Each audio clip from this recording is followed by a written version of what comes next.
And it ties in with the throwing errors he has had. And Bob, what you picked up on that throw that he made in the bottom of the 6th inning. First pitch of the 7th is a strike in from Derek Lowe. And Derek Lowe has done a tremendous job coming in out of the bullpen, picking up for Kent Mercker back in the 4th inning.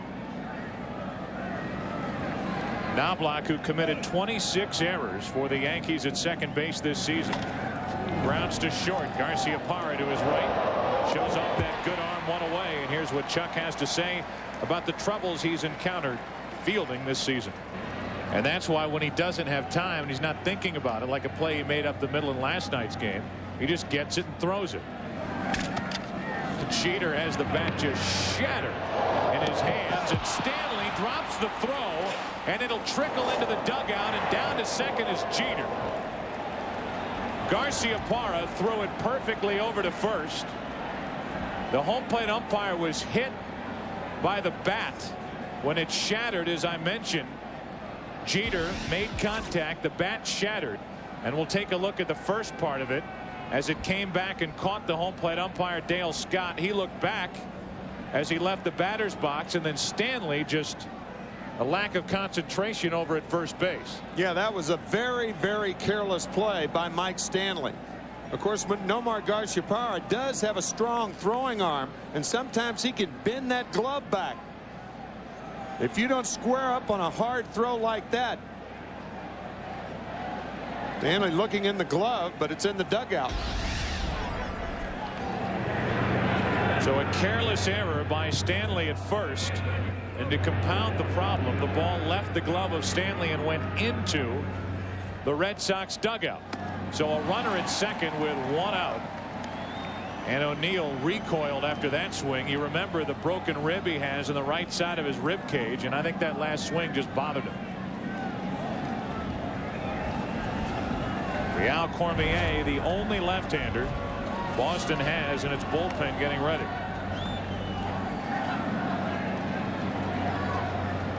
The 0-1. 0-2 on Paul O'Neill. Errors really hurt the Red Sox in Game 4. You remember this throwing error by Garciaparra. And then the error which was charged to Saberhagen on the low throw from Stanley. And then the missed effort on what should have been possibly an inning-ending double play.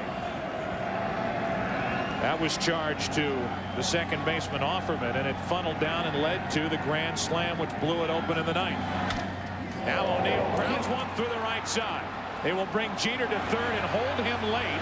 Good throw by Nixon, and it's first and third with one away.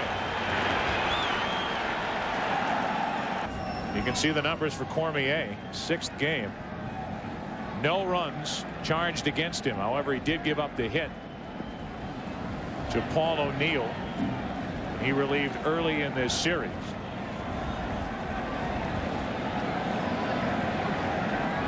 Runners at the corners here, one out, facing the switch hitter Bernie Williams. They turn him around, make him bat right-handed, and he takes a strike.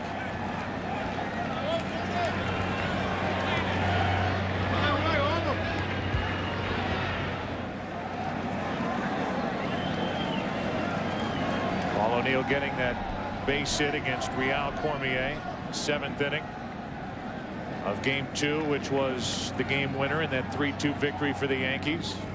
He's over at first. It's Williams at the plate. He chops it off the plate foul, and Bernie's in the hole 0-2. That's the one thing the Red Sox do not want to see, is a high chopper in the infield as Tom Gordon warms up. The double play situation is very, very odd in baseball. This is a ball right off the plate. Red Sox do not want to see that. That means a run. But in a double play situation, you want a hitter to hit it hard enough to where you can double it. Not soft enough to score the run. Runners at first and third, one out, no balls, 2 strikes, and Williams hops out.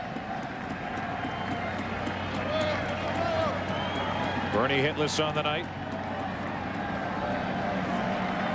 Facing a left-hander for the second time. Mercker started for Boston. And that's saved by Veritek. Great play right there.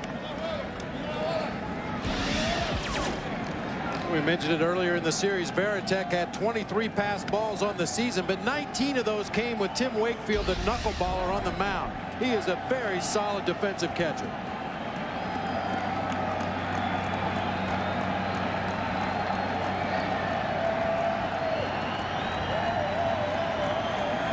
Good numbers for Williams in his career against Cormier. Yankees lead 2-0 in the 7th inning here in Game 5.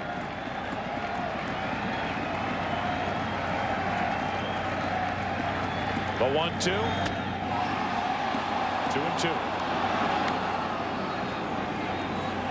Talked about it last night. Not only did the Red Sox make the errors, but the veteran team, the Yankees, took advantage of those errors. Another Boston miscue here in the 7th inning, committed by Stanley at first on a rather routine play. And they hit by O'Neill, and now after the pitching change, it's 1st and 3rd, 1 away, and Cormier deals with Bernie Williams. The 2-2.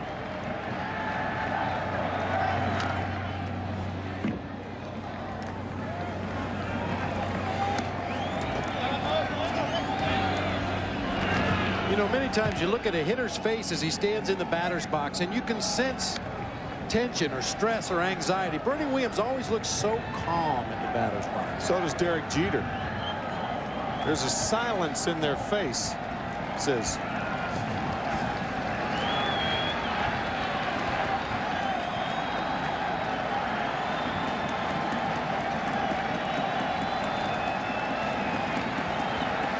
Williams trying to add to the Yankees' 7th inning lead. And a check on O'Neill.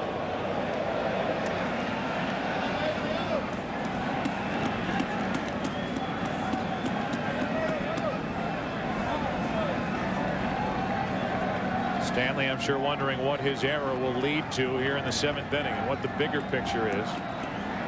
The Red Sox obviously can't afford to fall any farther behind with the way Orlando Hernandez is pitching, with Rivera waiting out in the Yankee bullpen.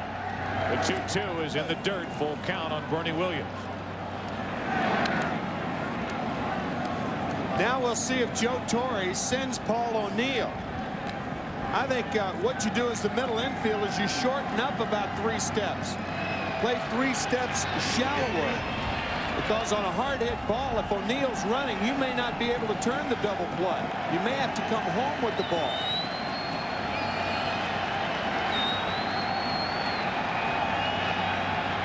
Two 2-0 New York, 7th inning.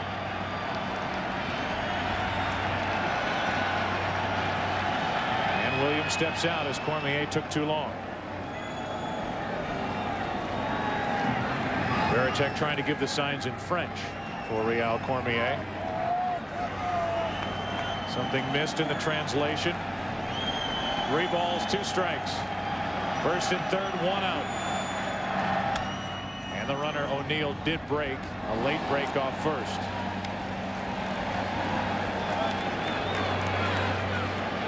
Not making the same mistake Tino Martinez made earlier in the game, being picked off on a 3-2 pitch by Kent Mercker. So if the Yankees start O'Neill again, Cormier can get the ball past Williams. You could get out of the inning with a strike him out, throw him out, double play.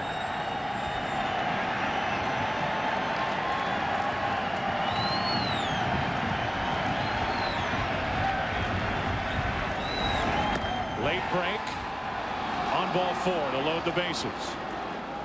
O'Neill was running, but a walk is the result, and the bases are loaded with only 1 out. So Cormier comes out of the bullpen and issues a walk, and gets ahead of the count to Chili Davis, 0-1.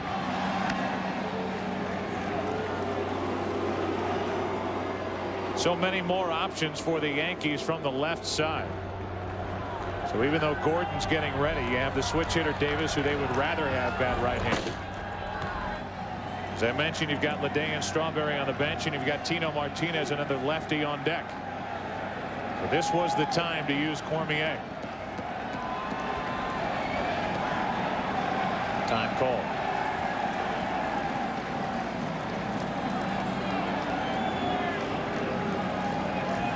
Mike Stanley playing off the bag at first base. It would behoove Bernie Williams to get as big a jump as possible over there at first base to attempt to break up any possible double play and allow that run to score from third base.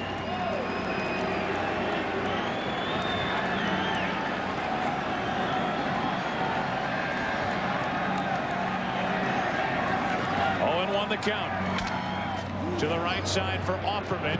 He can't handle the ground ball. Everybody's safe, and it's 3-0 Yankees. And the defense for the Red Sox has been absolutely dreadful in this series.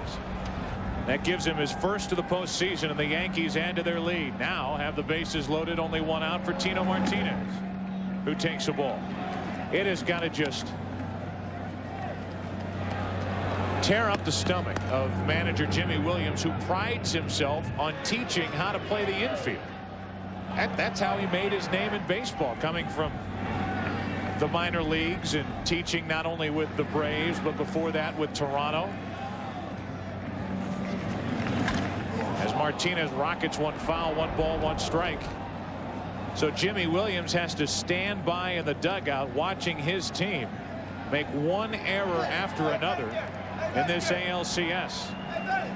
A guy who, if you talk to players who played for Jimmy Williams, will tell you is as good an infield coach as there is in the game today. But Offerman brought his fielding troubles with him from Kansas City, and before that Los Angeles. The 1-1 pitch into center field, sinking in a hurry, a base hit. Played on a hop by Lewis. 1 run scores. That's O'Neill. And it's 4-0 Yankees in the 7th inning. Have the bases loaded, only 1 out for Jorge Posada. He was hitless with a walk. Another switch hitter.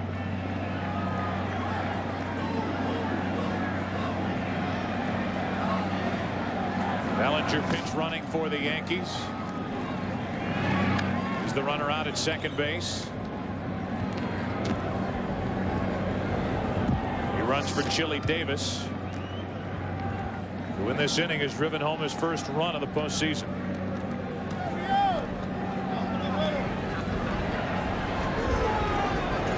Bases loaded, 1 away, 1 ball, no strikes on Posada. 1-1. Boston during the regular season committed 127 errors in their 162 games. 0.78 errors per game. In this LCS, they're averaging 2 errors per game, 10 in 5 games. The Red Sox, however, were not a great defensive team when you look at the numbers, ranking 12th in the American League.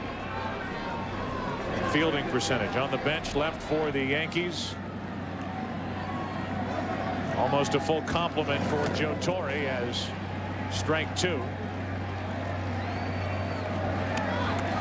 Picked up by Cormier against Posada.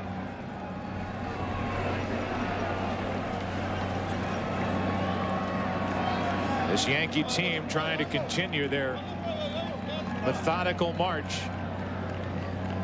back to the World Series. They've won 2 of the last 3 World Series.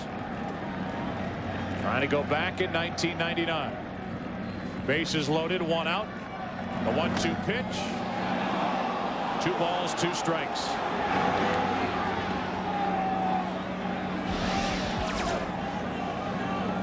Cormier wanted that fastball just off of the inside corner to Posada. Definitely fooled him on the pitch. Like it was just a little bit too far inside.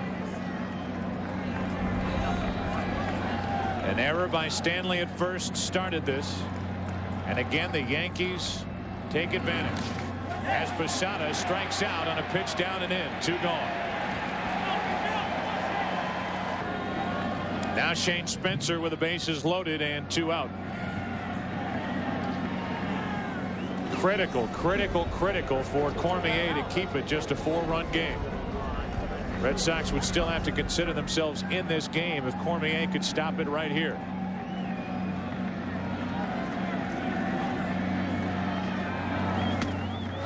And a strike on the inside corner.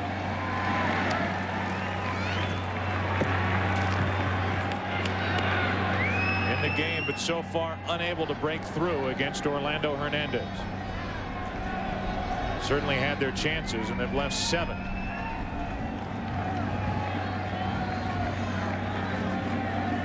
including 2 runners at third who were there with less than 2 out.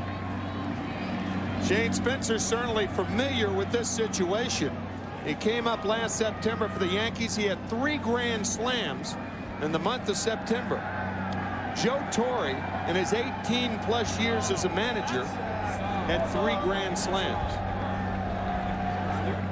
He was a September hero and then popped a couple of home runs in the division series against Texas. At one point this season had an irregular heartbeat and had to go on the disabled list, and it was at that point that Spencer lost what looked like a hold on that left field spot for the Yankees. It was then that Ricky Leday took over and finished strong for Joe Torre. Bases loaded, 2 out in the 0-1 pitch. 1 ball, 1 strike.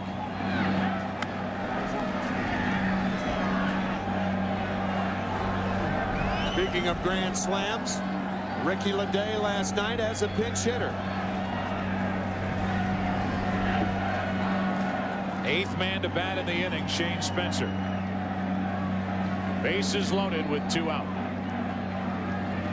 4-0 Yankees. Spencer trying to hold up, couldn't. Now he's in the hole, 1-2.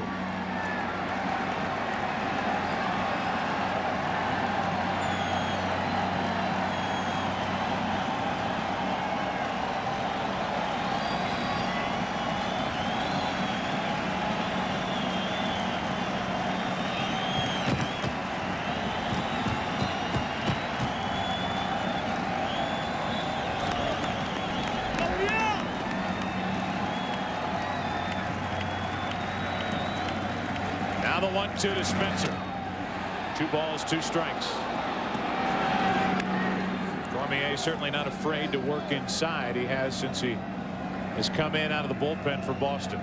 It's all right to work inside against Spencer, but not inside for a strike. He is a good inside hitter.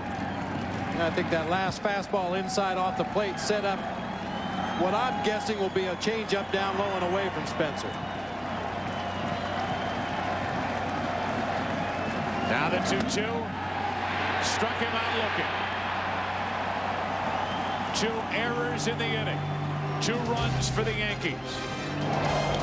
The error by Stanley at first. The error by Offerman at second. The task even tougher in game 5. Time to stretch, down by 4.